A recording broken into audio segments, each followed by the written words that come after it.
All right. So the title says that I missed a good year for concerts. In 2025, Linkin Park toured with their new lead singer, Emily. Right? It was last year, I believe. It might have started in 2024.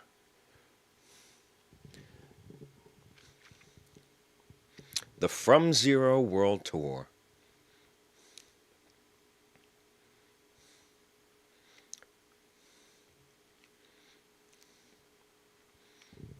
The tour was announced September 5th, 2024, and the tour commenced on September 11th, 2024, in Inglewood, California, and is scheduled to conclude June 30th, 2026, in Zurich, Switzerland.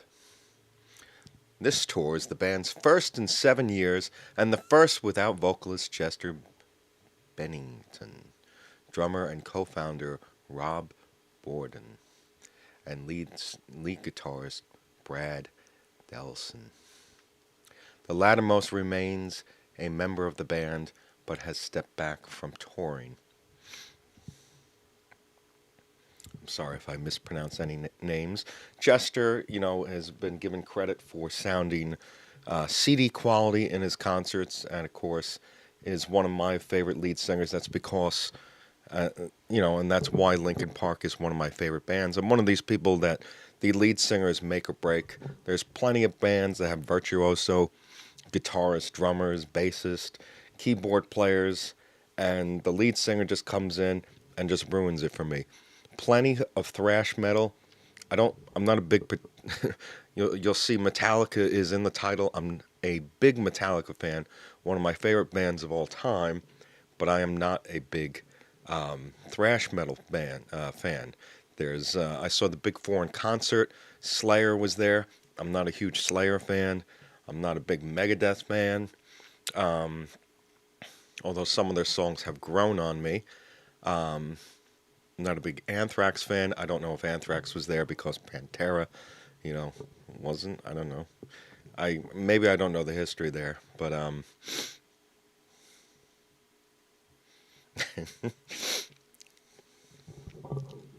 I like Tone.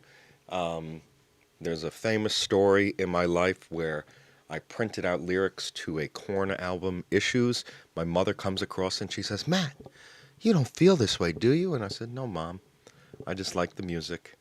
And I found Jonathan Davis's tone, the way he sounds, to be somewhat appealing. It's certainly unique, I think. And I don't know why I said somewhat. I liked Korn. My first album, I believe, was Life Is Peachy.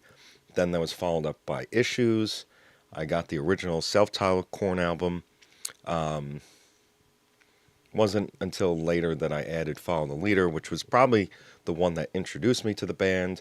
TRL had the Korn spot where Got the Life was always at number 3. Then Freak on a Leash came out, was a huge song, and then Issues came out and released Falling Away From Me. And, reflecting on some of those albums, I don't think Issues is as good as I once thought, or, initially thought. But I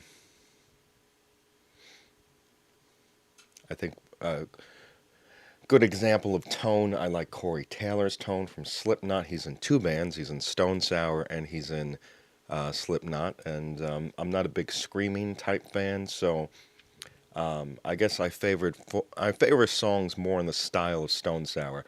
I didn't like Bother when it first came out. It was too, I don't know, didn't grab my attention. That's from the Spider-Man soundtrack. That's Stone Sour. I like songs like Circle off of Volume 3, the Subliminal Verses. ZZYX Road is one of my favorite songs from Come Whatever May. And it's one of the only songs that I can match in tone. If I sing it from my mouth, I could probably match Corey Taylor's tone. And I love it so much that I tend not. I tend not to sing, and you won't catch me at karaoke. You won't catch me singing in the car. But I did sing it once, and I'm reluctant to sing it again because I like it so much that if I mess up the lyrics or mess up the tone, that somehow it will be taken from my identity or something. And so, but Linkin Park is one of my favorite bands. Minutes to Midnight is one of my favorite CDs of theirs, and it's one of these things where Hybrid Theory, I guess, is like a masterpiece. Meteor is almost like a carbon copy. I had the opportunity to see Linkin Park live back around 2004, before Meteor came out.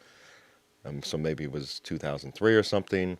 They only had Hybrid Theory. I can't imagine how long that concert must have been. Must have been about 30 minutes. Maybe they played the entire album. Maybe they played some, things from Reanimation or whatever. But I kind of regret not seeing that concert. My friend Will Young invited me to go there and see it. But in 2007, they released Minutes to Midnight, and I remember being on the World of Warcraft forums, and there was some, debate over whether this was, classic Linkin Park. It was kind of polarizing in the response. What I'd done is the first single, which I think is a great song, but it doesn't get a lot of heavy rotation off my iTunes. I favor listening to songs like In Pieces, Valentine's Day, The Little Things Give You Away, and they're all similar. And I don't know, I just kind of like those songs. There are certainly things, No More Sorrow and Giving Up, that are kind of like heavier, that maybe people prefer. I don't know. I love the new album. There are some other stories. I love telling the Hybrid Theory story. Maybe I'll just tell it. When I first saw Linkin Park, they were on like Much Music or something, and I saw their bleach blonde hair and their red hair, and they're screaming in some sort of cave, and it didn't appeal to me. I didn't like One Step Closer. And then they came out with that song Crawling, and I loved it.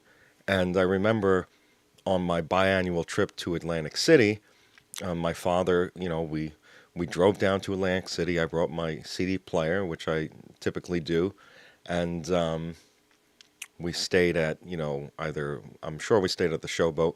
Then, so we go down on Fridays.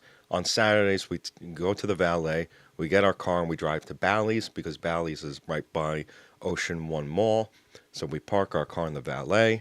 We go through the casino of Bally's. We go to Ocean One. And eventually I make my way to Sam Goody and purchase Linkin Park's Hybrid Theory. And I get into the car on the return trip, and I just play that song Crawling over and over and over and over again. And it took me more than a year, I think, to listen to the entire album. That's typically how I am. Like, I won't get into the other songs on the album until much later. Takes me a while to, branch away from the single or the song I'm familiar with. But initially, some of my favorite songs off the album were Crawling, of course, and then With You, which is track number 3. And then it's probably Pushing Me Away, which is, I believe, the last song on the album. I like Place for My Head too, which I guess I'm pretty sure, I'm 99.9% sure, almost 100% sure that Pushing You Away is the last song on the album, and I know how Place for My Head goes. I can hear that, that wasn't a very good rendition of it. There's that song Two Step, Caught in the Middle, which I think sounds exactly like a song from Meteora. Now, this one I will. Where's my iTunes here?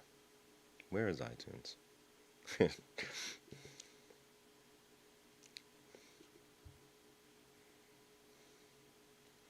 And now you become a part of me.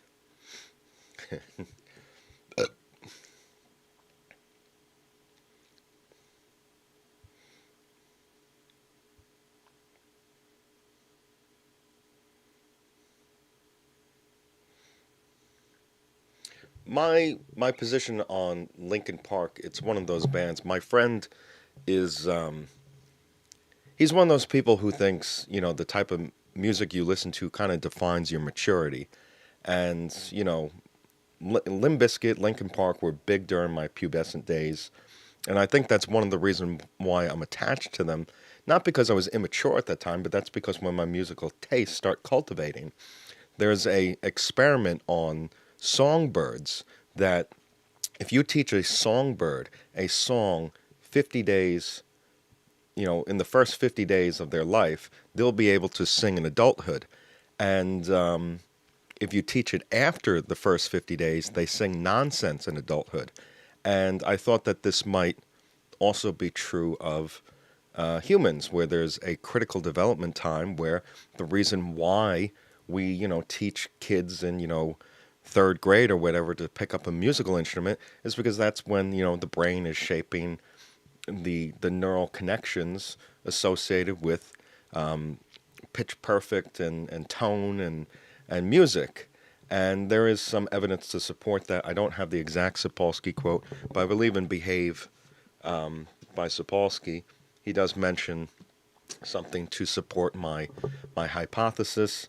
Robert Sapolsky is a neuroscientist who teaches at Stanford. He's been awarded the MacArthur Genius Grant. He's also a primatologist, so he does a lot of comparative animal behavior and comparative anatomy. And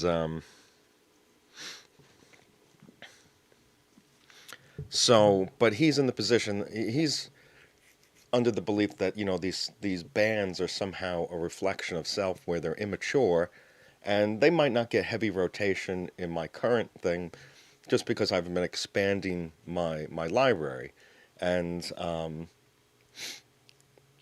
like exploring new music and adding to my catalog. That doesn't mean like doesn't mean like maybe at the time I was embarrassed by Limp Bizkit because they had some similar reputation to like Nickelback, where they were kind of like one of the hated bands. But I think it's great music. Limp Bizkit is one of the best bands I've seen live. I prefer them to like Metallica. Um, but my friend will basically go back to the classics. He's big into like Van Halen, AC/DC, and somehow like arena rock is somehow more mature than contemporary music of the late 1990s. And I once speculated, are there people who let's go back to the year 2005, 18-year-olds who are exposed to the Vines, the Strokes, um, who else is big at that time? 50 Cent, Eminem. Um, are there people who, listen to Billy Joel and Bruce Springsteen in an attempt to sound more mature or, get in with some sort of clique? Um, are there people who listen to music that they don't actually like to project some sort of, eclectic music taste, some sort of culture, some sort of maturity? Um, I'm certainly not. I listen to music that I enjoy.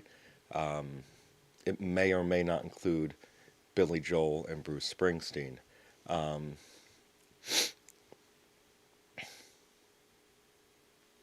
let's get back on point here. Linkin Park has a new album within past year or so, From Zero. They have a song, The Empty Machine, which I guess they recorded originally with Chester. That version's good. I love the version with Emily. And let's see if they're still on tour, because I missed them when they came to, I guess, New York. They might have went to the UBS Center, which is where the Islanders play. They're playing in Italy in June of 26. Maybe I'll play. Maybe I'll go there. Maybe I'll see them in Italy.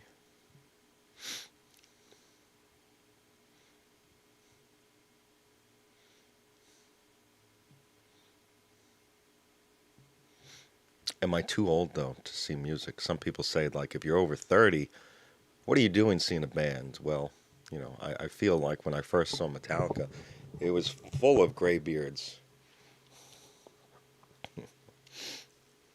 These are people from the 1980s who've been following Metallica their whole lives.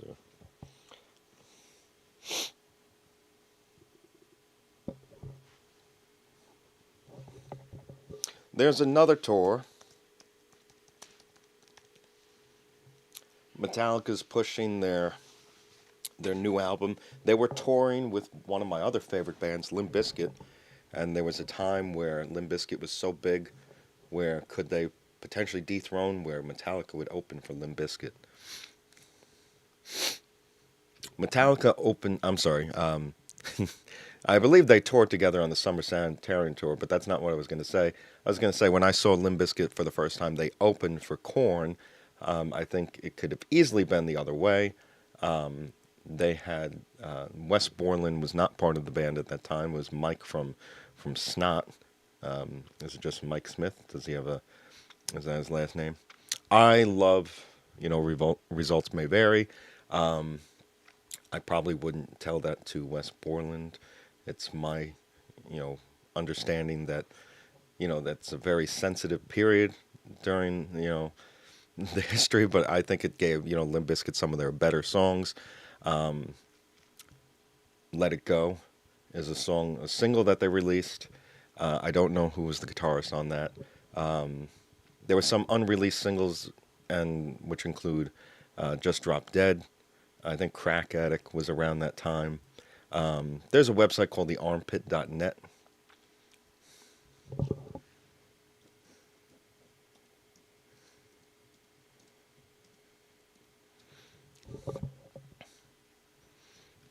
This is a Limp Bizkit fan website. Um, it looks like you have to sign up for it.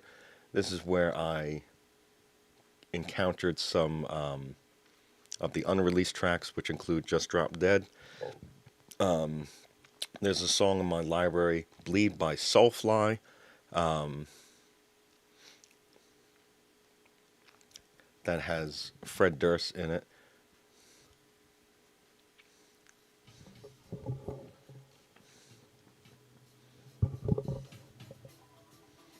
This is the fight riff.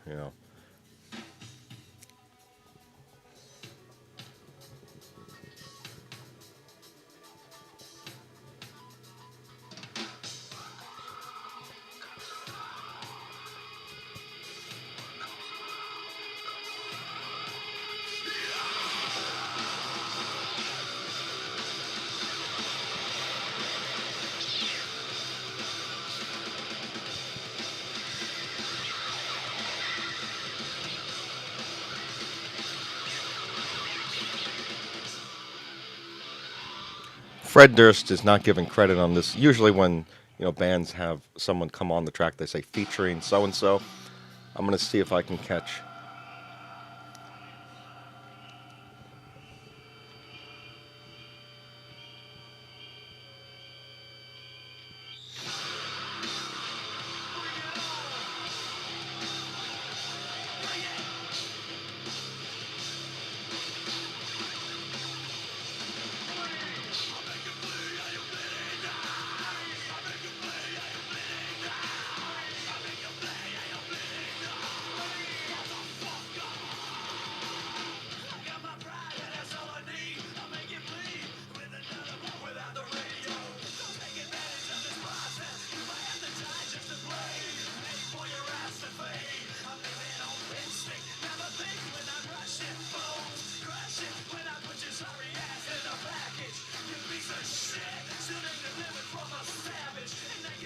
So I believe that's Fred Durst. Sounds like him, and I discovered it from the armpit.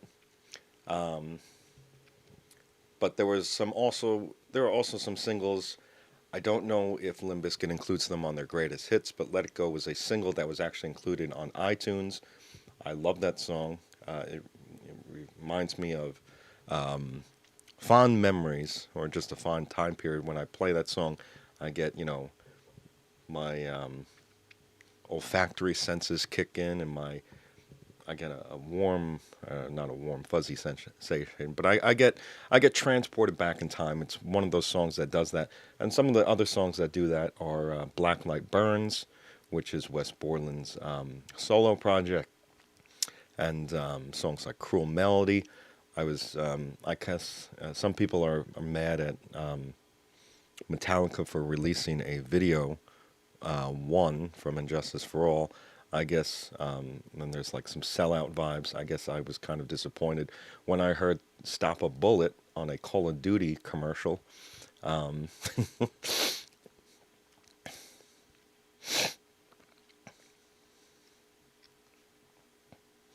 I guess it gets more exposure to his band. That was the only Black Light Burns album that I purchased. Um,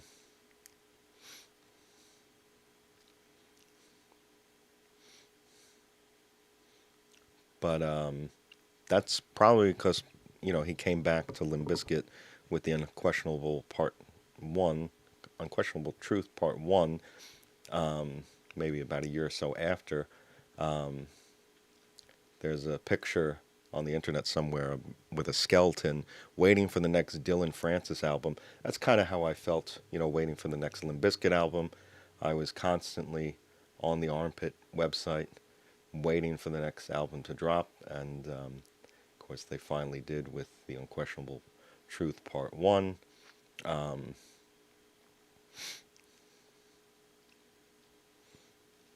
but this and Avenged Sevenfold self-titled album um, evoke memories of 2007, um, which for some reason stands out. It shouldn't be a positive year in my life, um, but I get a lot of positive vibes when listening to that album.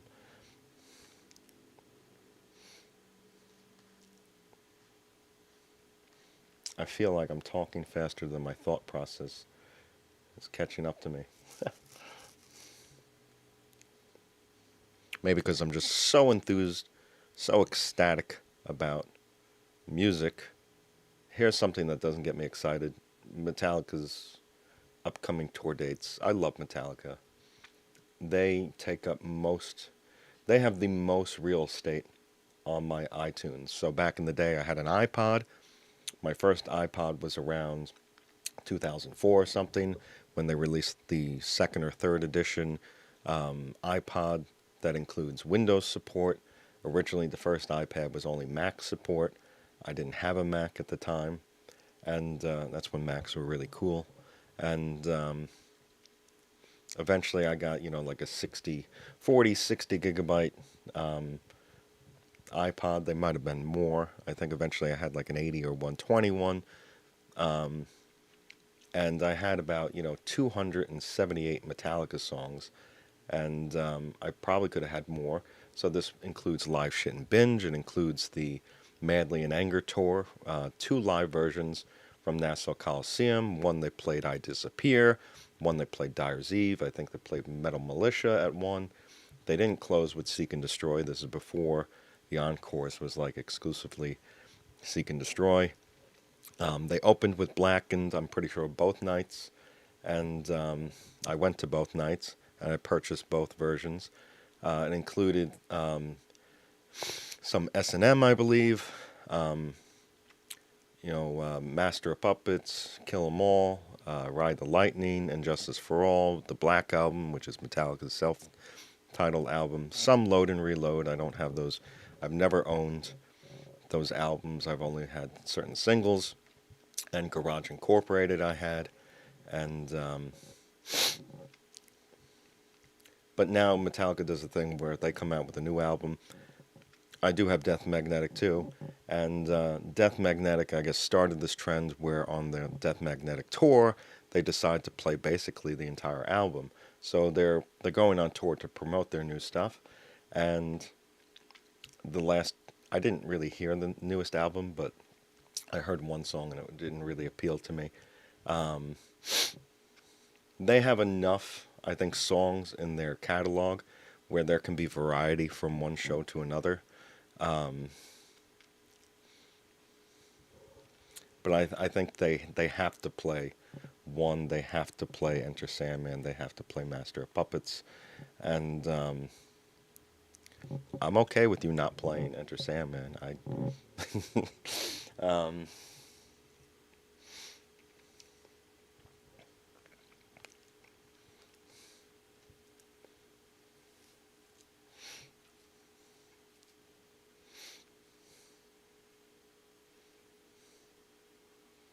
so I don't know if they're still touring with Limp Bizkit. Um,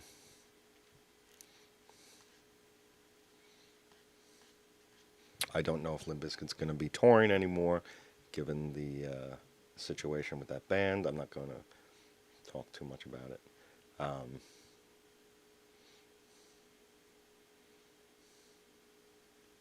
Sam Rivers passed, and so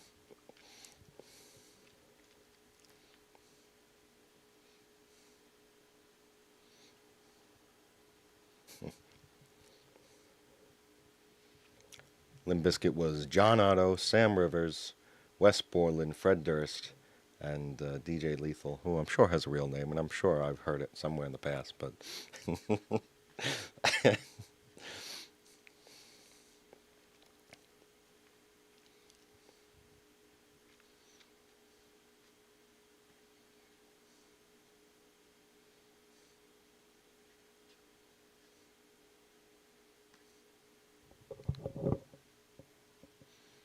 oh, it does say limbiscuit.org, so I noticed that now. So I typed in the armpit.net, and it says limbiscuit.org.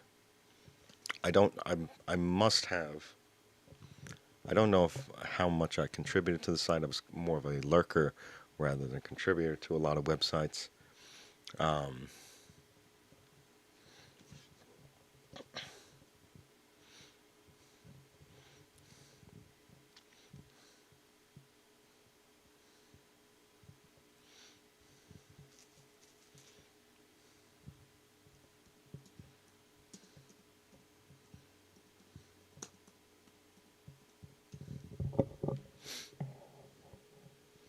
so they're playing in Poland and Nuremberg, Germany. So that they're probably with, or they're not. They're just playing. The so back in the armpit when Limp Bizkit was not touring the United States, they were touring Europe, and people loved them over there. And I saw a concert. You know, Limp Bizkit always brought this crazy energy, to concerts. I saw them play a concert. I don't know within the past like 5 years in Europe, and it looked like they didn't care, and it looked like the audience didn't care, and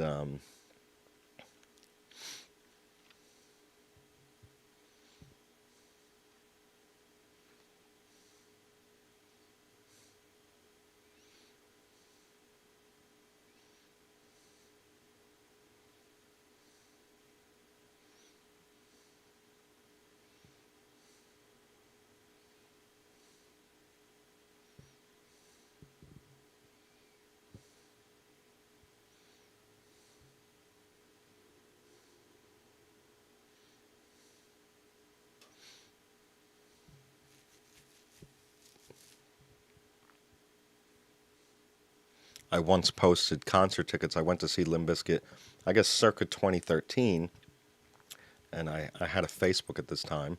I don't have Facebook anymore.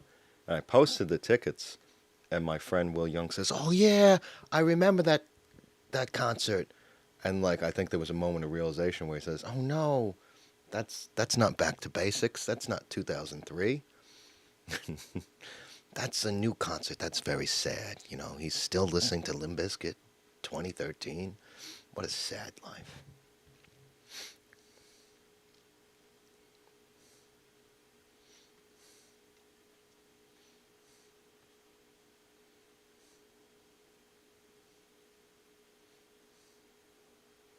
Fan club. Let's go to the shop and see what they got.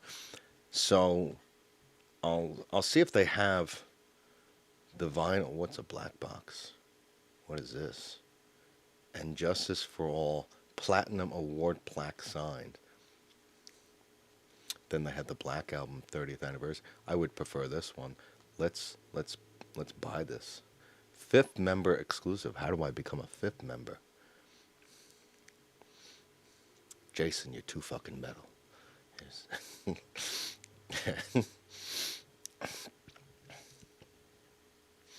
They got the Ride the Lightning one. This is the Ride the Lightning Platinum Award plaque. This is non-autographed. This is 200.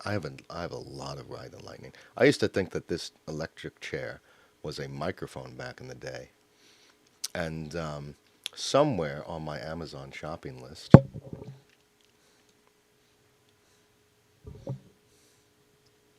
let's go to my wish list.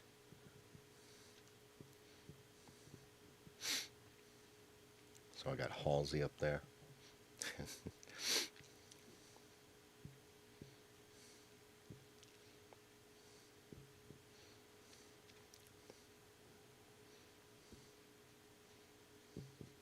I believe I have Meteor down here somewhere. There's Absolution by Muse, With Teeth by Nine Inch Nails, Hypnotized by System of a Down, Mesmerized by System of a Down, Toxicity by System of a Down, Untouchables by Korn, Life is Peachy by Korn, The Gray Chapter, $196 for The Gray Chapter. I think I have this on vinyl, and it's special edition vinyl. Results may vary vinyl, significant other vinyl. Let's remove this. I don't want slippery when wet.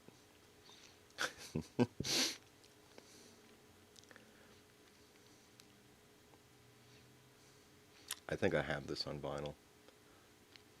We Are Not Your Kind. I bought the Virgin Megastore. I invested in the Virgin Megastore. I have all the vinyls now. So I don't see it here. It was probably removed. There is a signed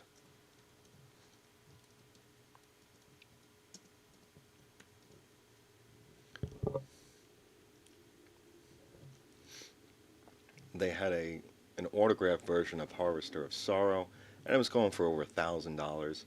It's interesting, but my record collection was actually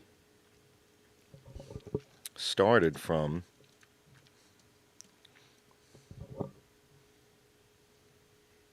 this box art. So this is the actual vinyl. This comes in the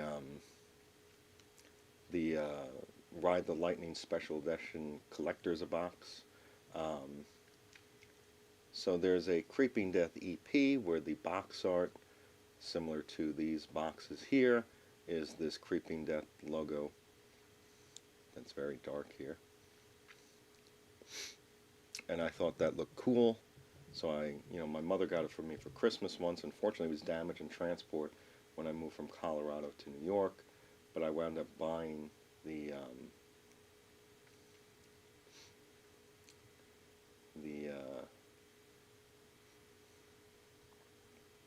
let's see, they have it here, the Ride the Lightning Collector's Box. So here's Ride the Lightning remastered vinyl. I have this. I believe my sister got it for me for Christmas. I also have, prior to this, Ride the Lightning on CD. That's twice we've paid for Ride the Lightning. They don't even have it here, the collector's edition. It's a big box set. It's like $140 or something. It's probably similar to this. This is the black, this is the Black Album remastered box set where that's Live Shit and Binge, this cover.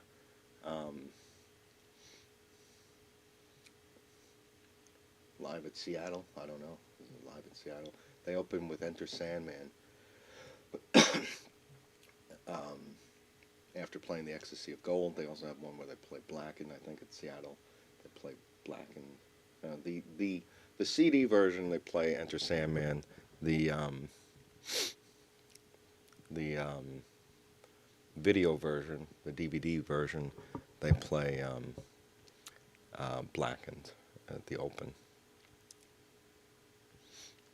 So these things might include some all-access back, passes from the tour. It will include a vinyl of the album. It would also include a CD of the album, and it might include any live performances around that time.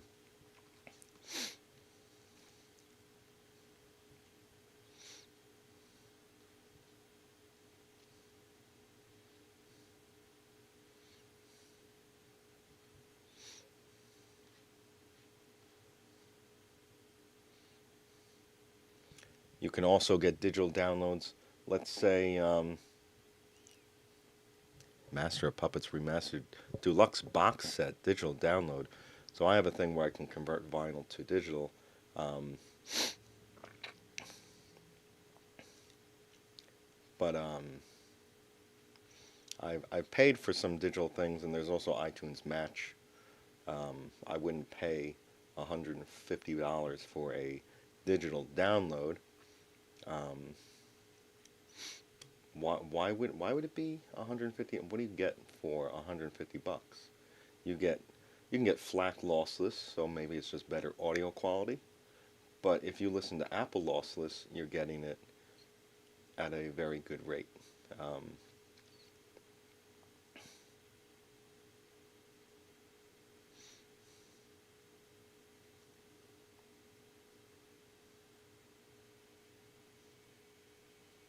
if I can get info,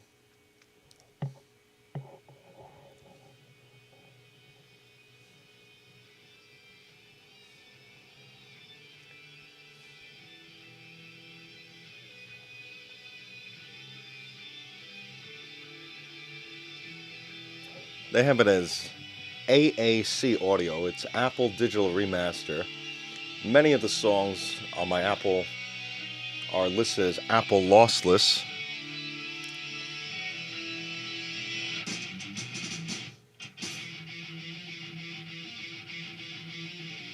It might sound like crap right now because we're listening to the music through projector speakers and not any type of dedicated, component audio. Um, I was in the market for a new sound bar. Um,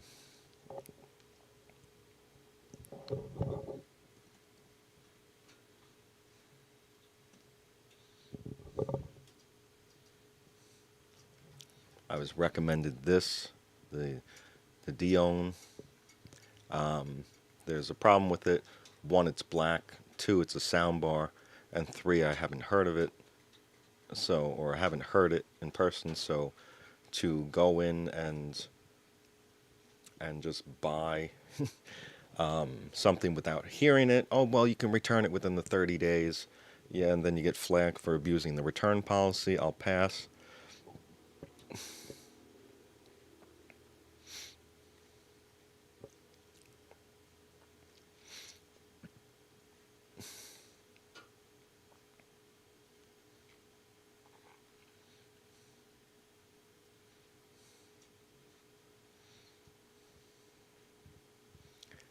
If you want to know what's Apple lossless, it has like a little like infinity symbol.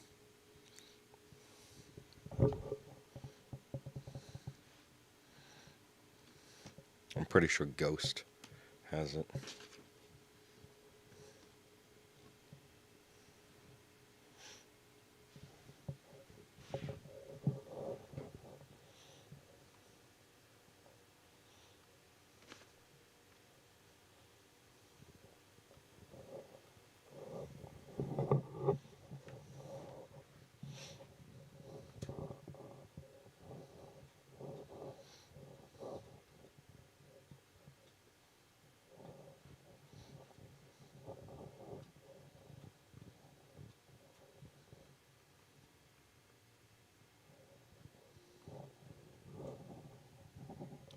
So it's not an infinity symbol. It's like three squiggly lines. It will say Dolby Atmos and lossless.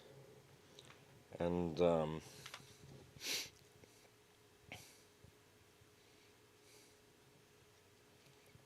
Ghost does have it, so I'll just go there on my.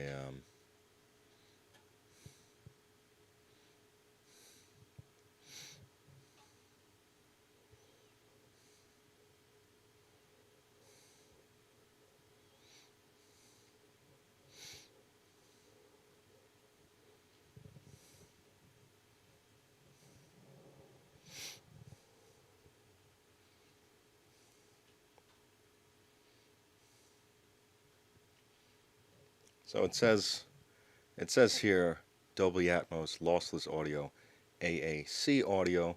Um, let's see, maybe in the store, um, show in Apple Music. Here's the symbol for lossless, and that's superior, I think, to Tidal. And this costs maybe about $10 a month. This was great because in 2016 I deleted my iTunes account. I was concerned about some identity theft. I had received something in the mail about my fingerprints being lifted from a federal database. So I wound up losing all my songs. But at this time, Apple acquired Beats Audio. So Beats Audio was purchased by Apple, and they changed it to a subscription fee, which allowed me to recreate my library, and it also allowed me to add music at a faster rate because my iTunes library costs probably about $5,000 in songs, and which I guess isn't nothing. Albums cost maybe between $15 and $20, and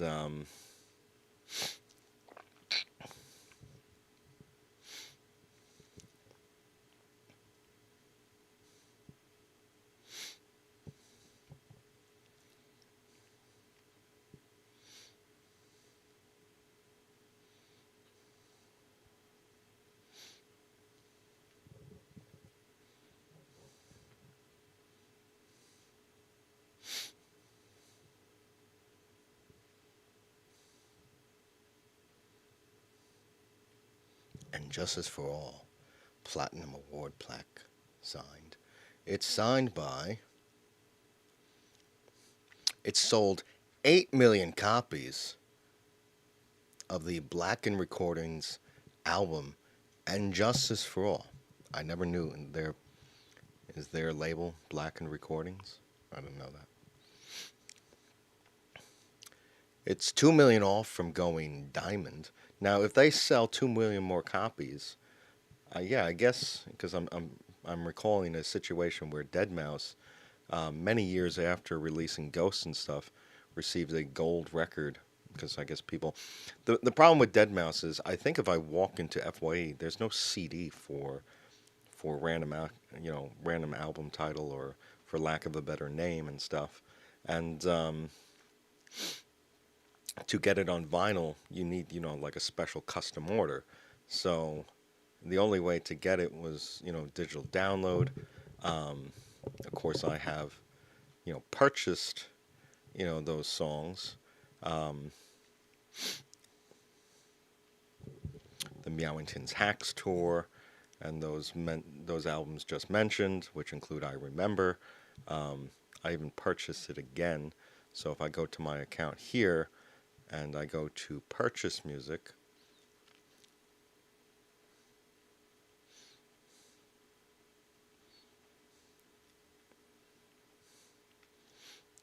so I go to the account here. I go to, let's go to wish list just to show a different screen. I go to account and I go to purchased. It will have Temanite and Panda Eyes high score. It will have random.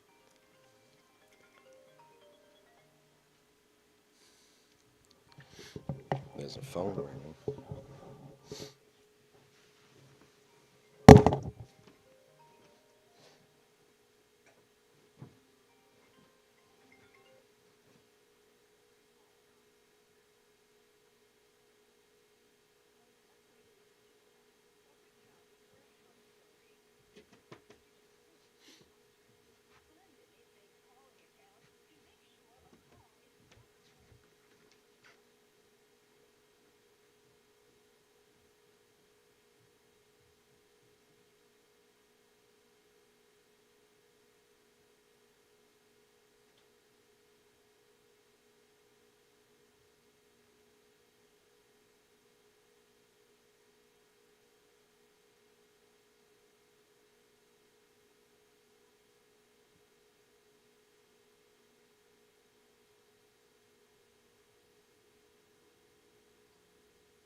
I got a call.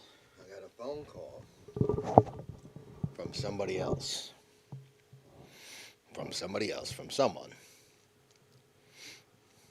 I believe I left off talking about songs I have purchased, which include Sia, Ghost and Stuff, featuring Rob Swire from Pendulum and Knife Party.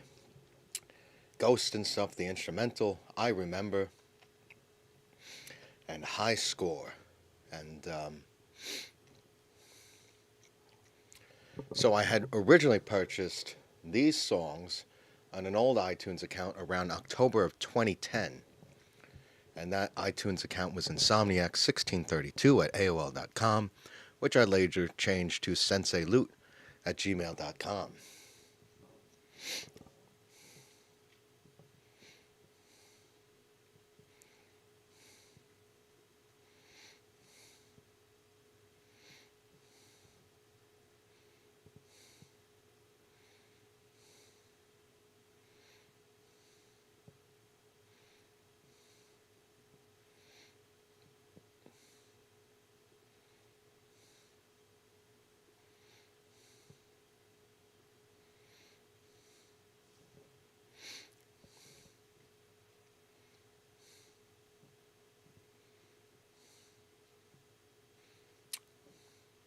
Sometimes, so there's an account up here, and sometimes I put in like a prepaid gift card. So there's iTunes cards, and sometimes the subscription runs out. When that happens, you have to go back and download all the music over again. So typically I go through the electronic music first, then I might go through Metallica.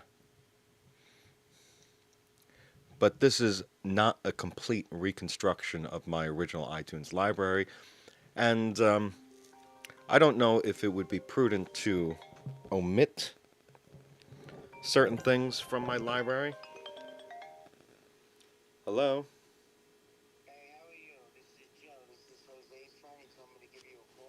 Yeah. I had been interested in some home renovations, and he told me that you could do that for me. Um,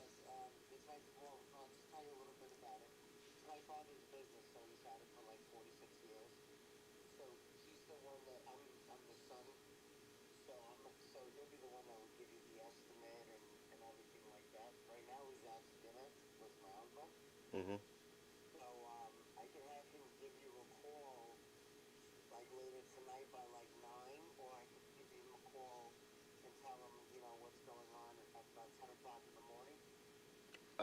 I'm more of a night person, so it would be better. Yeah, it would be better to call me, late at night than in the morning. Um, so even if it's like, even at like 1 o'clock in the morning, I'm better, at that than, something like 10 a.m. or something. So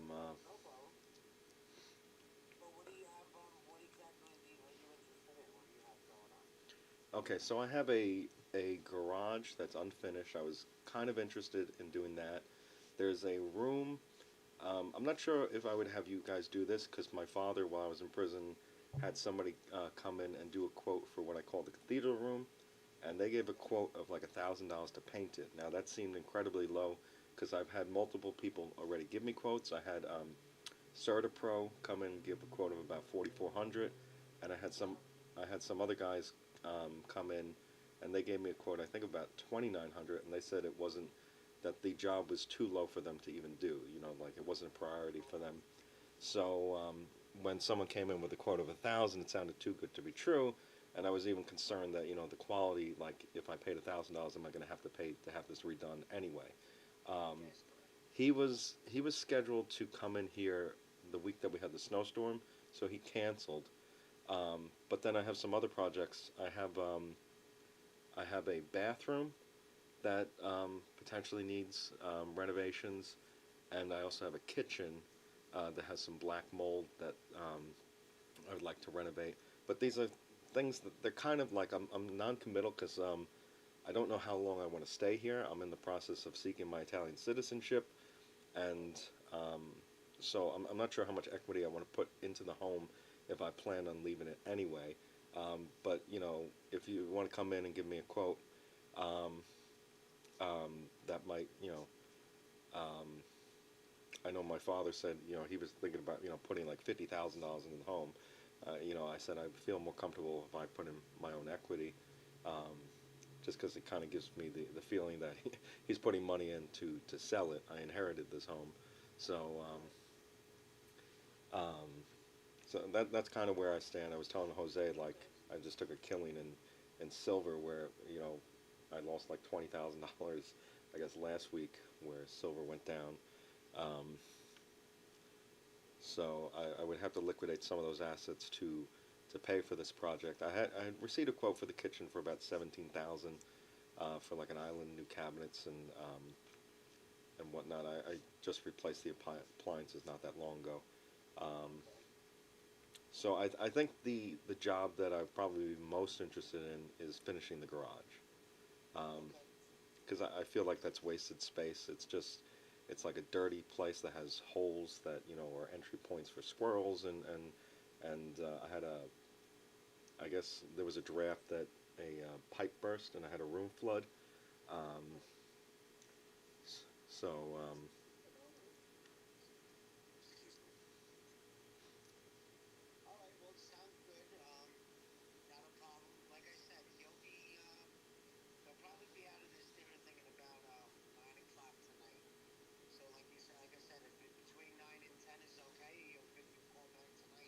sure, there's no rush. I mean, if he wants to call tomorrow, later in the day, that's fine as well.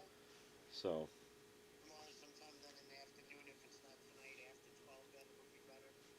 probably like after 3 or 4. All right.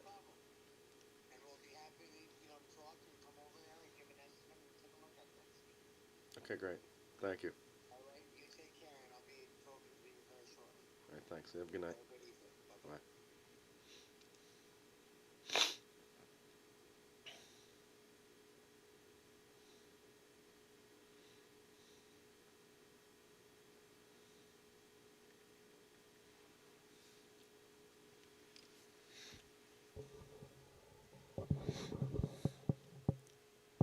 There's Kamikaze. I thought this was almost ill nasty or whatever. The Beastie Boys album. I banned that. No sabotage. There's a no sabotage rule in my home, or just overall.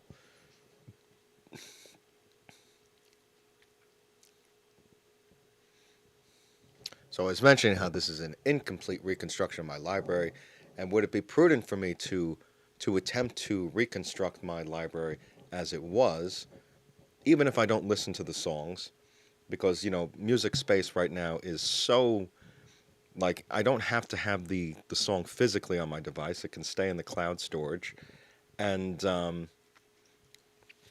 even if it's on my device, a music library, I guess space kind of is a premium because a lot of the devices now they come standard with like 256 or 512 gigabytes, and I don't feel like that's enough. But I think some of the justification is that a lot of stuff will be cloud storage. I would like 2 terabyte. I would like at least a terabyte standard. That's kind of how it was on some of my. I guess maybe this is a more of a well, even the Microsoft Surface I was looking at the other day has like 256 standard, 512 max or something. Um, so would it be prudent for me to reconstruct my library to show my catalog of things that I was interested in at one time? There are some songs. If I go to songs and if I go to plays, there are songs in the library. It's probably less likely in this library to have a lot of skips because many of these songs were re-downloaded because they were in rotation, whether it be heavy or just mild. Songs that are likely to be skipped are ones that came via album. So if I decided to download the entire Abandoned Ship album, and let's say the song Red Dawn comes on, and maybe I don't. Yeah, that's typically not one that I would listen to as much as some of the other ones. It doesn't get heavy rotation, but let's just say I skip it all the time. It's because 9 out of 12 songs. I don't know how many songs exactly are on that album. Let's say there are 12. 9 of the 12 songs I listen to, 3 of them I skip. So I decided to download the whole album rather than just do an individual track. So that's probably where like a lot of the skips might come in. Here's Blaze of Glory, which is a single. Let's see. Here's Hybrid Theory. High Voltage is a bonus track. So this is one. This is an example where I downloaded the Hybrid Theory Deluxe album, and this High Voltage is probably a live version, and it's not a song that was on the original album. Um, Hybrid Theory has a lot of deluxe albums. If you go into FYE and stuff, there's a Japanese version of Hybrid Theory, and maybe I'll get that one as a collector's thing. Here's Touch by Daft Punk, which I've listened to in the past. It looks like it's getting skips. I'm slipping, I'm falling, I can't get up. I'm surprised I have the full DMX album here. Ohio. Helmet in the Bush gets skipped.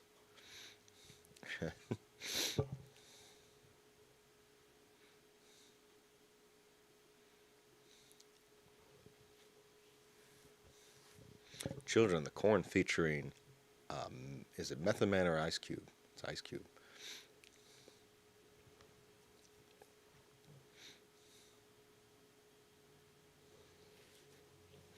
Mentally Ill in Amityville. Looks like we downloaded the entire Marshall Mathers LP, and that gets a skip. Lies gets a skip. I can't even hum that one. Let me just. Okay, I've listened to it before. Um,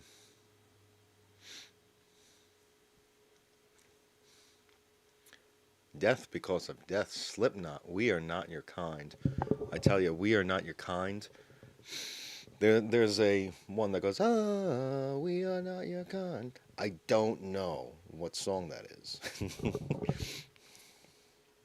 I know I said I could match Corey Taylor's pitch, but that was just more like an awkward thing. I'm convinced that this song was somehow discovered as a deep cut, where it's not released on the album, but it's only given to like the truest of fans. So they said, somebody's listening to our entire album right now. Let's give them We Are Not Your Kind. And really what happened was I fell asleep to We Are Not Your Kind, so it got like 50 plays or something. And that's kind of how it is. I did fall asleep to it, and I woke up and I said, "Gee, that sounds good," and but I can't. I went through the album again, and I couldn't find the song. I said, "Gee, is it possible that it's on a different album?" Um,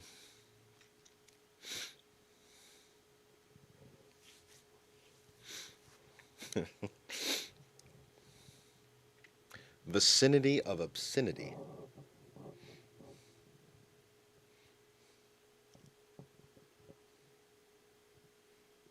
I did Uber in Denver, and some guy was talking about how, you know, the guitarist from System of a Down, he prefers, I guess, Serge's solo career because he doesn't have to listen to the whiny voice. I'm sorry, I don't know his name, of the guitar player. Um, there's that song, "She's Like Heroin, Sitting in a Little Glass." I find I don't mind his voice. I like Lonely Day, and but some of those my friend likes the randomness of System of a Down, where they might be talking about Nabisco crackers or something, or it's like pizza, pizza, pizza. I don't know, but I don't mind. I'm surprised it got 4 play counts because I don't really like. Cigaro is probably a better, I like that song, and that's a example of, his whiny voice. What's another one I'm thinking of? Um, it just eluded me. I remember having that song "Dreaming" in my head. Dreaming of screaming. I actually have a playlist that says "Stop Playing System of a Down," and if we go there, we have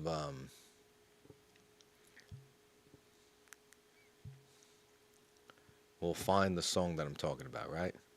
So we have from Hypnotize, Dreaming. We have Hypnotize, Tentative.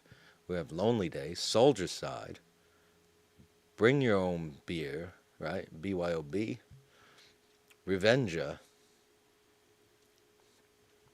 This is the song I believe I was just trying to think of. This is from Mesmerize, BYOB, Revenja, Cigaro, Violent Pornography, Question, Sad Statue, Old School Hollywood, Lost in Hollywood. I guess, and this one just evokes some crazy feels. Um, this whole album, I purchased it, I guess, maybe around 2006, right? Um, no, it's got to be before that. It's got to be 2005 ish, close like, and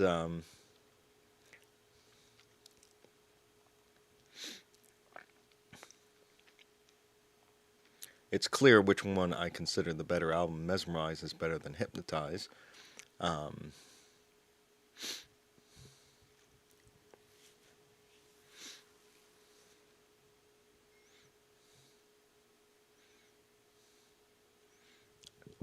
Typically when I get these, olfactory senses and, different memories associated with the song, it transports me to a place and time. Violent Pornography is one that evokes memories of an outfit where I'm wearing a white t shirt. I'm driving around in a white 2006 Mustang with the windows down near the Oakdale Merge on Long Island with fresh cut grass and just very positive vibes. But that's not what I'm getting with Lost in Hollywood. This is a very pleasant. While that's a memory, this has just positive feelings, and I'm trying to see where I was transported to um, when just thinking about listening to that song. Um, it's a very strong association with some emotions with that song. And when I say transported, I don't, I'm not talking about being transported to a spaceship. Just what moment in my time was I in a dorm room with some friends? Was I playing World of Warcraft? Was I in my car? Was I listening to headphones? Where was I that I just had strong emotional connection to the music, and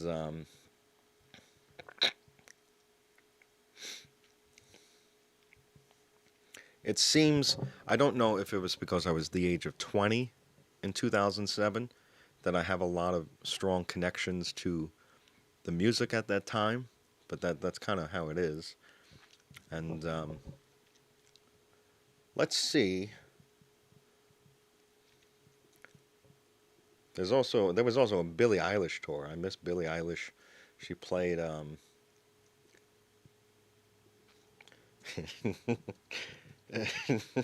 she played I believe at UBS. I don't think this is a tour that I'm sure I would feel out of place.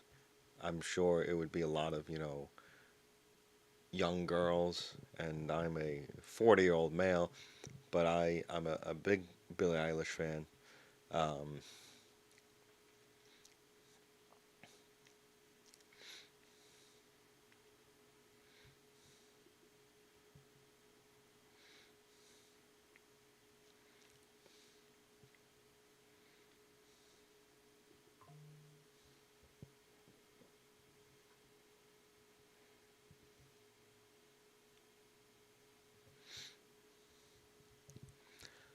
she's someone I discovered while out in Colorado. I it was around the tail end of 2018. That song "Bellyache" is similar to "Dreaming" in the sense that I had it stuck in my head, where it's a very it'll get stuck in your head and you can't stop singing it. But it's one of my favorites, and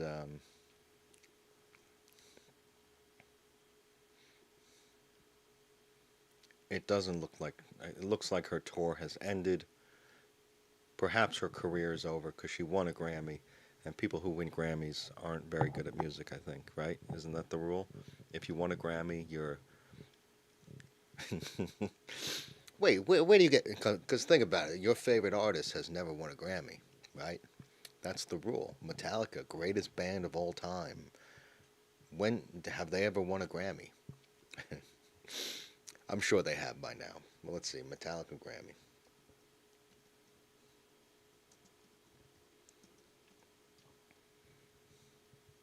Oh, they got a bunch of them. Oh, yeah,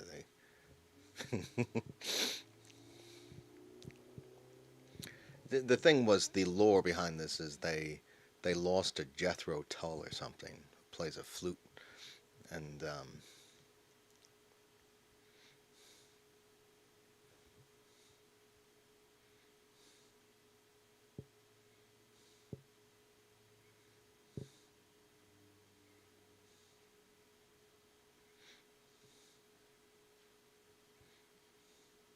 I didn't watch the Grammys. I never really watched the Grammys. I've only seen a couple. I don't care if my, you know, I guess I kind of care if my favorite artist wins, but it's not going to. The thing with I find the Oscars are better at curating movies than the Grammys are curating music. I don't know.